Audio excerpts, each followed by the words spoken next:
রুশ তেলের পাইপলাইন লক্ষ্য করে ইউক্রেনের হামলা। পোক্রোভস্ক দখলের দাবি রাশিয়ার, গুরুত্বপূর্ণ বিজয় বলে প্রশংসা পুতিনের। আবারও হামাসের বিরুদ্ধে অন্য মরদেহ হস্তান্তরের অভিযোগ ইসরায়েলের। আসসালামু আলাইকুম, স্বাগতম জানাচ্ছি নতুন সংবাদে। আমি মোহাম্মদ কিবরিয়া। এতক্ষণ শুনছিলেন সংবাদ শিরোনাম, এবার বিস্তারিত। রুশ তেলের পাইপলাইন লক্ষ্য করে ইউক্রেনের হামলা সম্প্রতি আন্তর্জাতিক অঙ্গনে একটি চাঞ্চল্যকর ঘটনা আলোচনার কেন্দ্রবিন্দুতে এসেছে। ইউক্রেন রাশিয়ার একটি গুরুত্বপূর্ণ তেলের পাইপলাইন লক্ষ্য করে হামলা চালিয়েছে বলে খবর পাওয়া গেছে।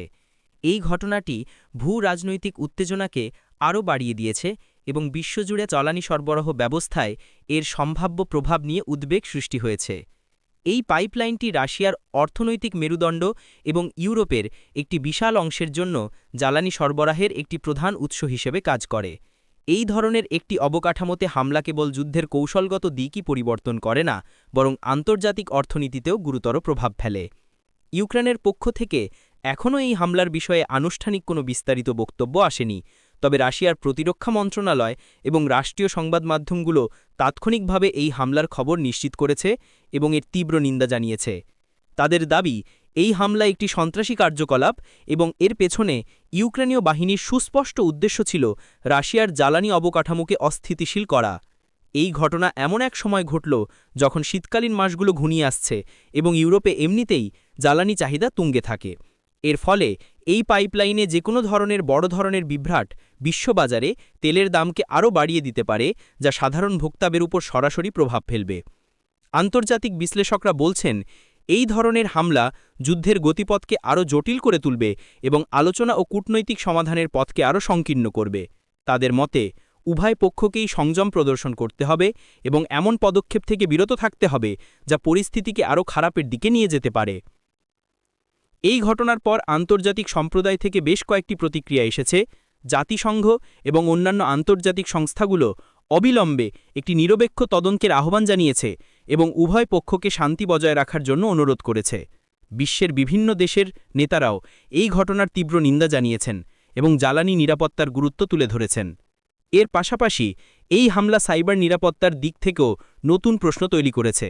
অনেক বিশেষজ্ঞ আশঙ্কা করছেন যে ভবিষ্যতে এই ধরনের গুরুত্বপূর্ণ অবকাঠামোতে সাইবার হামলা বা ড্রোন হামলার সংখ্যা বাড়তে পারে, যা বিশ্বজুড়ে বিভিন্ন দেশের জন্য নতুন নিরাপত্তা চ্যালেঞ্জ তৈরি করবে।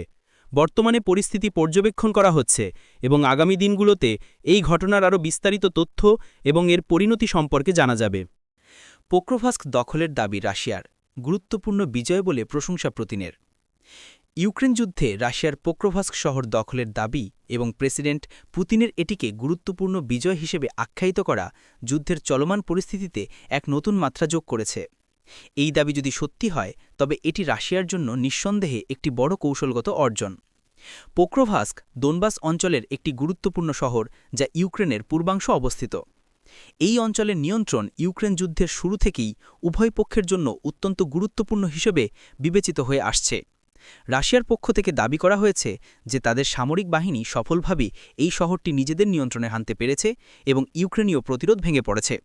প্রেসিডেন্ট ভ্লাদিমির পুতিন এই বিজয়কে গুরুত্বপূর্ণ বলে অভিহিত করে সামরিক বাহিনীর প্রশংসা করেছেন এবং বলেছেন যে এটি যুদ্ধের পরবর্তী ধাপের জন্য একটি শক্তিশালী ভিত্তি তৈরি করবে।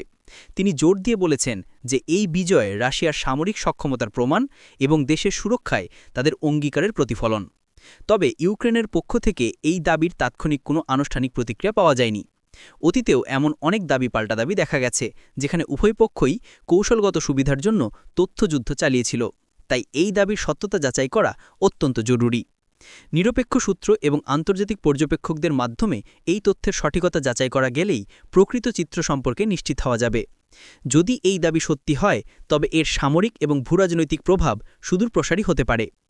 পোক্রোভস্কের ভৌগোলিক অবস্থান এটিকে একটি গুরুত্বপূর্ণ সরবরাহ কেন্দ্র এবং যোগাযোগের কেন্দ্রে পরিণত করেছে।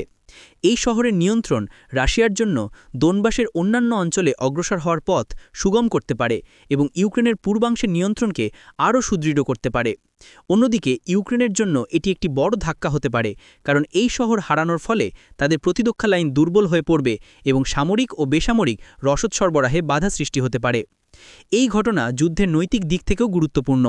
রাশিয়ার জন্য এটি তাদের সৈন্যদের মনোবল বাড়াতে সাহায্য করবে এবং তাদের নাগরিকদের মধ্যে বিজয়ের বার্তা পৌঁছে দেবে। অন্যদিকে ইউক্রেনের জনগণের মধ্যে এর নেতিবাচক প্রভাব পড়তে পারে এবং তাদের প্রতিরোধ স্পৃহাকে কিছুটা হলেও ম্লান করতে পারে। আন্তর্জাতিক বিশ্লেষকরা বলছেন, এই ধরনের দাবি এবং পাল্টা দাবি যুদ্ধের গতি প্রকৃতিকে আরও অনিশ্চিত করে তুলছে। তাদের মতে উভয় পক্ষকেই আলোচনার টেবিলে আসার জন্য একটি পরিবেশ তৈরি করা উচিত, যাতে এই দীর্ঘস্থায়ী সংঘাতের একটি শান্তিপূর্ণ সমাধান বের করা যায়।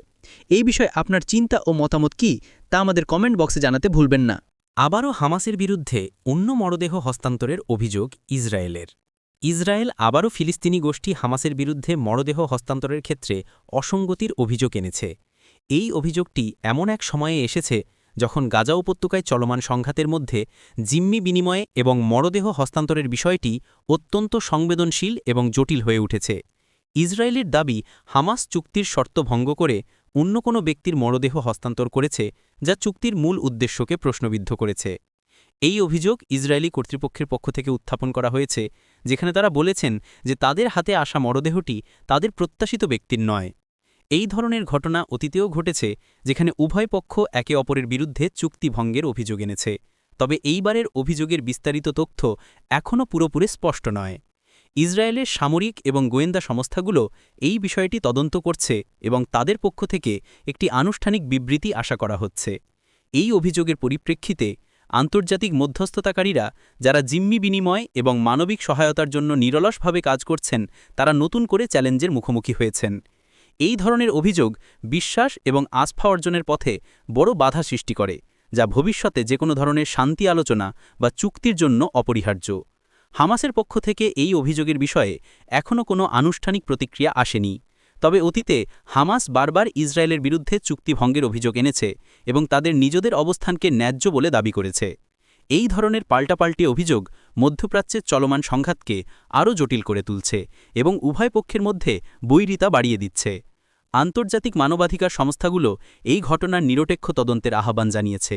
তাদের মতে, যুদ্ধ পরিস্থিতিতে মরদেহ হস্তান্তরের বিষয়টি আন্তর্জাতিক আইনের আওতায় পড়ে এবং এর সঠিক বাস্তবায়ন নিশ্চিত করা অত্যন্ত জরুরি। নিহতদের মর্যাদা রক্ষা এবং তাদের পরিবারকে সঠিক তথ্য প্রদান করা উভয় পক্ষের নৈতিক দায়িত্ব। এই ঘটনা একদিকে যেমন ইসরায়েলি পরিবারগুলোর মধ্যে হতাশা বাড়িয়ে তুলেছে, তেমনি অন্যদিকে হামাসের ওপর আন্তর্জাতিক চাপ বাড়াতে পারে। জিম্মি বিনিময় এবং মরদেহ হস্তান্তরের বিষয়টি মানবিকতা দৃষ্টিকোণ থেকে অত্যন্ত গুরুত্বপূর্ণ। এই জটিল পরিস্থিতিতে উভয় পক্ষকে সংযম প্রদর্শন করতে হবে এবং আন্তর্জাতিক আইন ও মানবিক মূল্যবোধকে সম্মান জানাতে হবে।